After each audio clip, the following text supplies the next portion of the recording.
It's Friday, Feedback Friday, the feedbackiest day of the week. It's Feedback Friday, and I always forget to check this part of my desk before Feedback Friday. It's like, well, yes, I do have a Mass Effect 2 coaster on my desk, because I'm a big nerd. All right, it's Feedback Friday.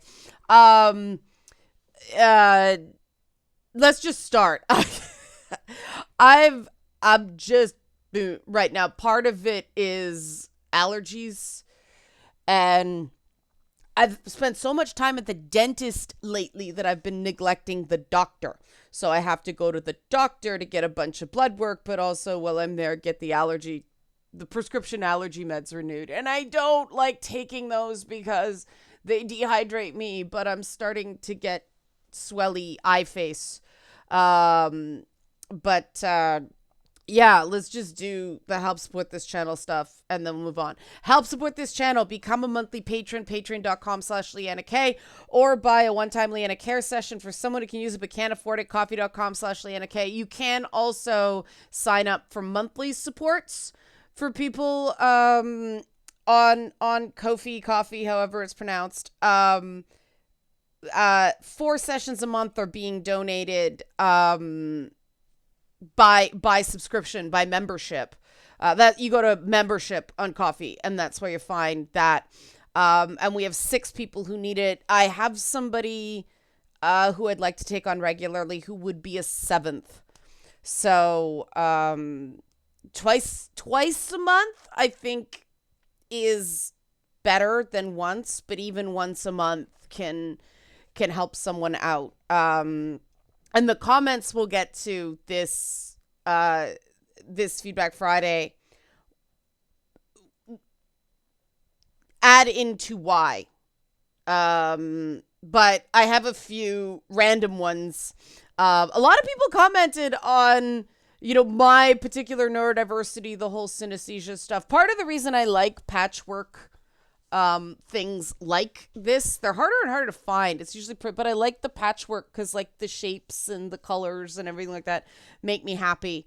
But somebody asks, how do you hear electricity? And I know that's not a brain breaking thing. I know there's actually something behind it, but I realized I didn't remember what it was, so I looked it up. What it says is the hum we hear is actually a byproduct of electricity. It occurs as the alternating current flows through an appliance or an electrical panel, creating varying magnetic fields.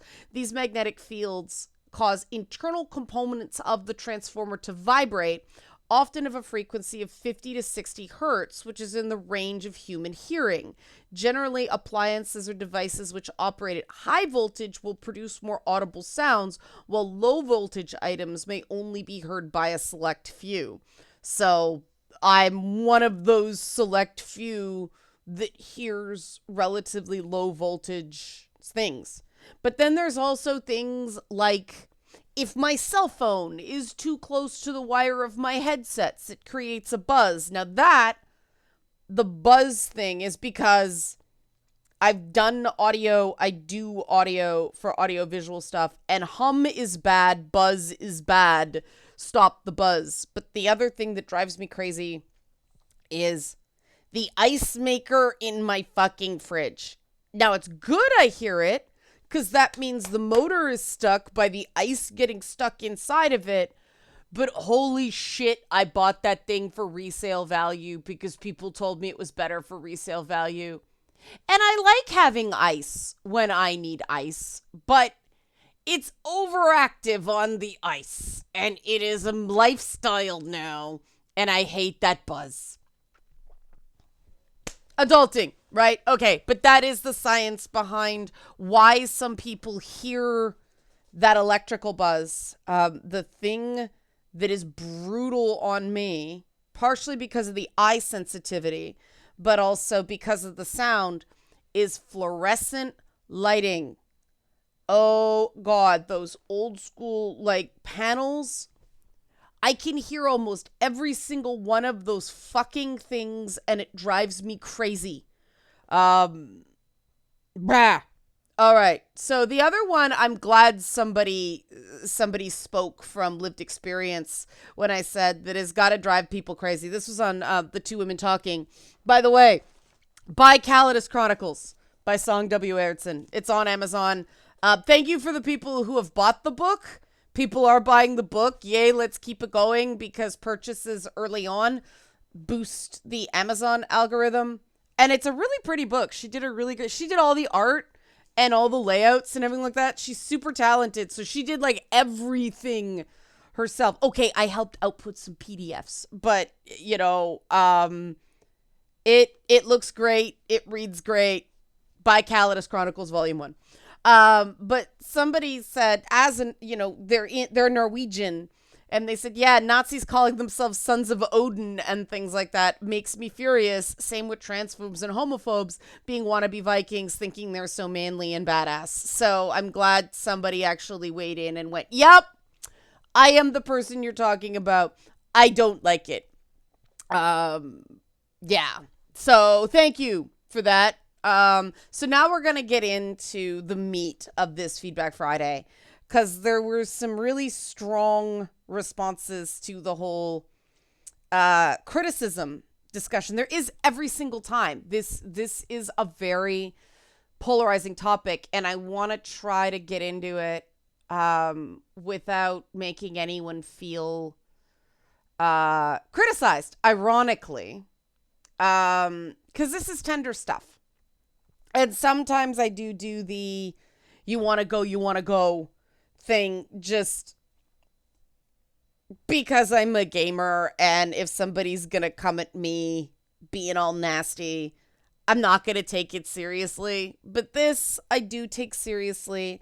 I appreciate when people comment on these things honestly, even if I have a different perspective. So I'm going to try to move forward in the spirit of that.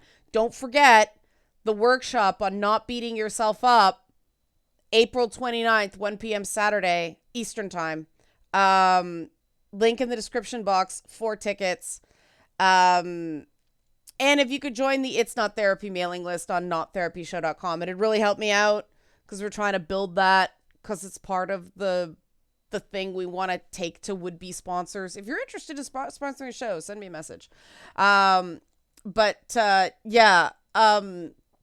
The stuff on criticism, I mean, part of this comes down to the definition of criticism, right? I go feedback, critique, criticism, insults, right? Insults are just, you can ignore them.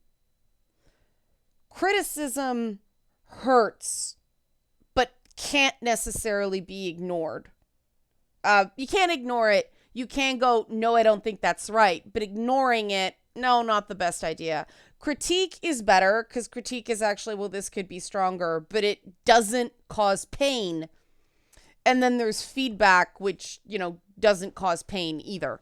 And so that criticism is so significant, because it is in that part that feels bad, causes pain, reads in the brain as pain, but we can't just shove it away.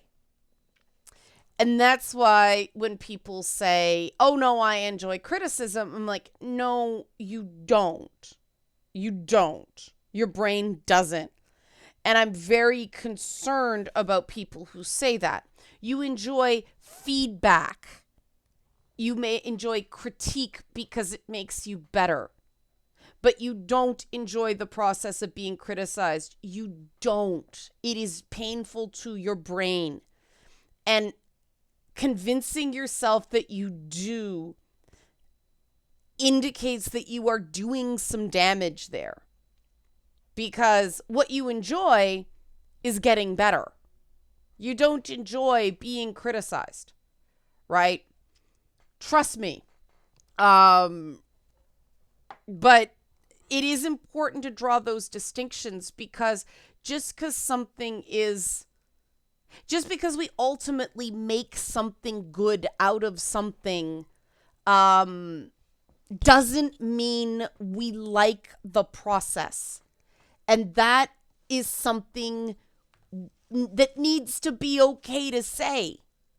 we need to be in touch with the fact that that doesn't feel good so that we can set appropriate expectations, limits, and boundaries in our lives. If you're not acknowledging that pain is painful, you're not doing that. So one of the things we are going to do at the workshop is talk about it's okay to feel bad sometimes. Just as long as you're not feeling more bad than you have to feel, right? And so I'm going to start with this comment. And this is part of the reason I don't say the names of some people, because I think that some comments... Anyway, I'm just going to read it. On the topic of enjoying criticism, wouldn't that be very closely related to enjoying honesty? As in, if you don't like criticism, then you probably do not like honesty, since that will hurt you. But at the same time, aren't we all somewhat better off with honest people around us? No, honesty doesn't always hurt. Sometimes it does. But again, do you enjoy when someone says something hurtful but true? No, you don't enjoy that. It hurts, but you need to hear it.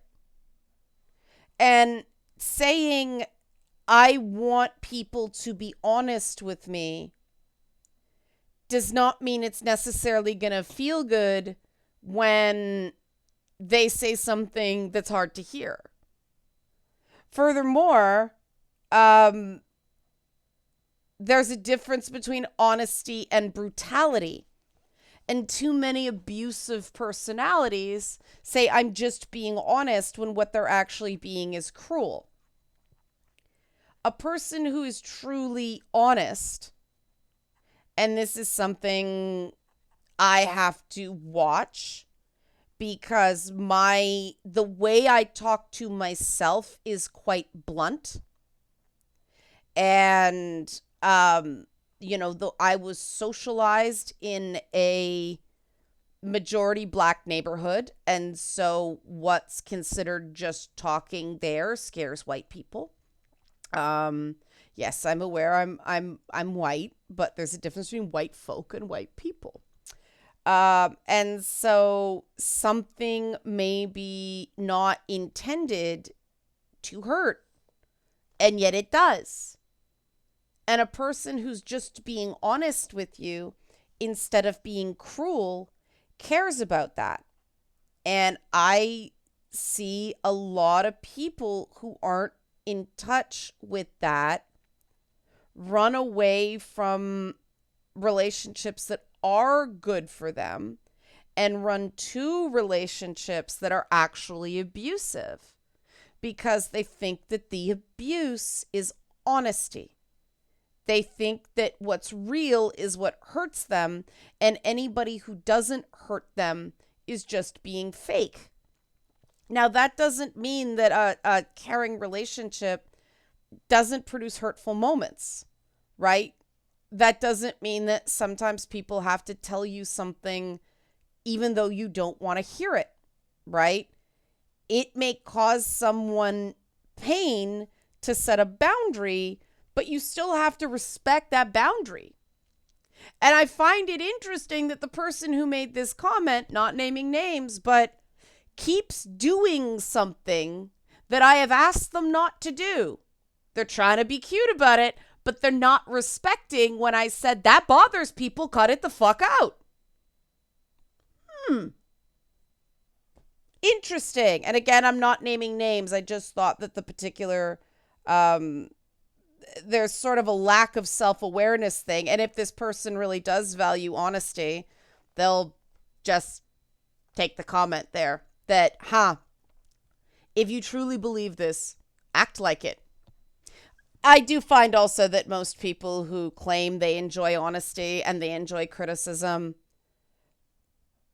they sure don't act in accordance with enjoying. They tend to get very demonstrative in they don't realize they're pushing back. They don't realize they're deflecting, but they are coming across as really, really deflecting. And the reality distortion field is pretty obvious to anyone observing their behavior. So again, no, nobody enjoys criticism. We understand it's sometimes necessary.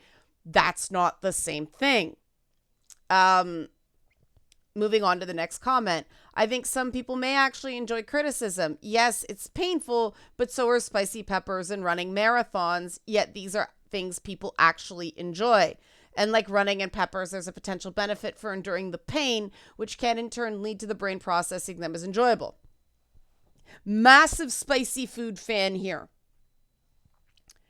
I have had to dial back my spice because it was actually eroding my gums. Now, again, that if it actually pains you, that is pain you shouldn't ignore. I do not, one of the things that is about being a ginger, which is why it's not just about being a hair color, is I don't process pain the way the average person does. Some things hit me harder. Some things I ended up with a ruptured appendix because my pain scale is not what a normal person's is. So no, I get the boost, almost like a caffeine or Red Bull, but there isn't the same crash with me and spicy food. But I actually don't feel the pain. And that's not a good thing based on what it did to my gums. I have had to dial back on the really, really spicy stuff because, yeah, maybe I should be feeling that pain more than I do. So it isn't true that people enjoy spicy food because they enjoy the pain.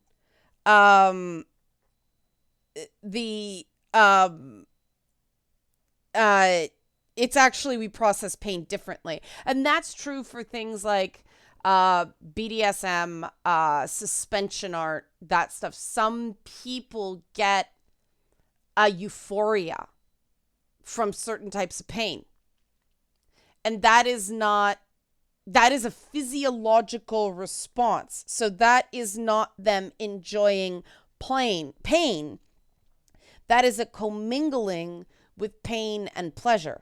Not the same thing, right? Your body not reading pain the way a typical person does, not the same as liking pain. Convincing yourself that you like pain is, well, I had a personal trainer, he was great, who talked about good pain and bad pain. And there is, and one of the things being a competitive dancer was really bad for with me is we were taught to ignore all pain. And so I ended up with a ton of fucked up joints because you shouldn't ignore bad pain.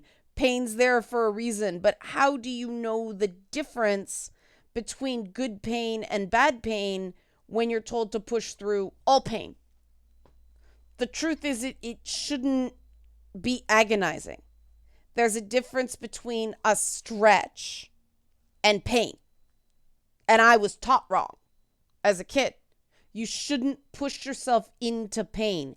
It should be a stretch you can hold without, gritting your teeth and everything like that.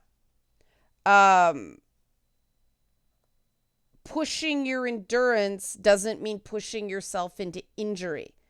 And I learned that way too late because I had some hardcores who may have been sadists and tutus. So just saying that. This comment I found interesting. I'm not sure I entirely understand it, but I'm gonna take a crack at it with that preface, right? Negative self-talk and beating yourself up about stuff you cut others slack on. What I can't figure out is how do you witness yourself fall short of fairness and not make an assessment? With others, there's always the benefit of doubt and consideration that we all have blind spots. But with your own self, you know, and it's not a blind spot if you noticed. Well, yes, but you got to make sure you're being accurate with your assessment of yourself. Are you expecting yourself to be able to control things you can't control, right? Are you judging yourself too much based on your achievements, which, especially in competition, there's an element of luck, right? Or are you basing yourself on knowing you gave it your absolute best, even if the result wasn't the one you wanted, right? A lot of people are way too hard on themselves and judge their self-worth based on external factors and not enough about, did I really do my best? Was I really fair? Or was I too easy on other people and too hard on myself? You know, there are habits you can learn, which is why we're doing workshops, so that you take some of the subjectivity out of social interactions. So you identify the people who really don't have your best interests at heart earlier, so you can get distance from them. And yet at the same time, not judge people unduly harshly, including yourself. So I don't know if that answered the question, because like I said, I'm not quite sure I understood the question, but that's what I took from it. And, you know, there's an example of knowing what I don't know and prefacing it without projecting a false surety. So here's another one. The "you're not really hurt" is the absolute worst when someone just said something has generally hurt you. Most of the same people who say that men need to open up about their feelings more will absolutely hammer you to hell with this sort of thing if you actually do. Like sharks seeing blood in the water, making you actually wish you had bottled up your emotions and actually listened to what was supposedly so toxic. I hear this again and again and again and again. And again, this is why I wanted to do workshops. And unfortunately, I tried to do one with men, but then people were like, well, you're running it, so we're not going to go. All right. That's fine. And there's an example of, yeah, that stung, but because it was personal. It was about me, not just you're a woman. It's you're a woman who we don't like, so yeah. But important feedback. Tried to address it, tried to get other people, but of course, these guys didn't want to take a chance on somebody they didn't know, even though they were a man, any more than they wanted to take a chance on me. So I tried it. I responded to the criticism. It was not reliable feedback. I learned something. And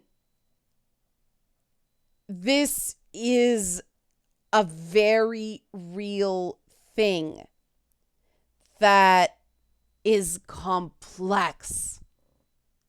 And I'm trying to figure out how to work with it and how to give supports to people who want them.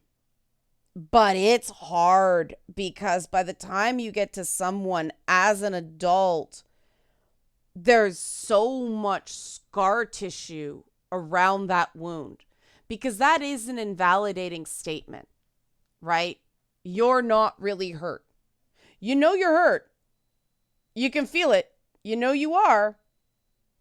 And someone's saying you're not really hurt. It's not, I understand it hurts. You know, some things are not avoidable. What can we do about that? That's very different than you're not hurt. That messaging messes a person up. Again, I lived through it. I know how it messes a person up. Um, and the big tragedy of the whole thing is that when people are given that message, every read they have on the world is skewed by that message. And so they reject people who actually do give a shit, and they attach themselves to opportunists that only hurt them further. Because the opportunists are saying things that are manipulating them based on that wound, instead of telling them the truth, knowing that they probably won't accept it at first. And that's part of the reason I chose the combination of comments that I did. Because yes, sometimes when you know somebody's criticizing you, but it's true, that's one thing. But when you feel like something's true just because it was a criticism and it must be true because, you have negative self-image, that's something very different. And it can be very hard to tell the difference between those two if you've grown up and validated. And I think I've got one more comment on this subject, but I think I might save it for Manly Monday because I think it needs its own half hour. So I'll leave it there because we're getting on time. And my videos have been really long lately, and I'm tired of hearing myself talk. But yeah, this is why we're doing kind of low stress, low pressure. Just show up and listen if you'd like. Workshops, link in the description box below. I really think a lot of people would benefit from at least giving a different way of doing things a hearing, because there's so many good people walking around in unnecessary pain. And I think it's understandable why I would want to try to do something about it. So yeah, we'll leave it there. Like I said, these are very real feelings, and it's so tender and so raw. So, thank you for contributing. Help support this channel. Become a monthly patron, patreon.com/LeannaK, or buy a one-time Leanna Care session or a membership to sponsor someone every month. For someone who can use the support but can't afford it, Ko-fi.com/LeannaK. Thanks for watching, and have a great weekend.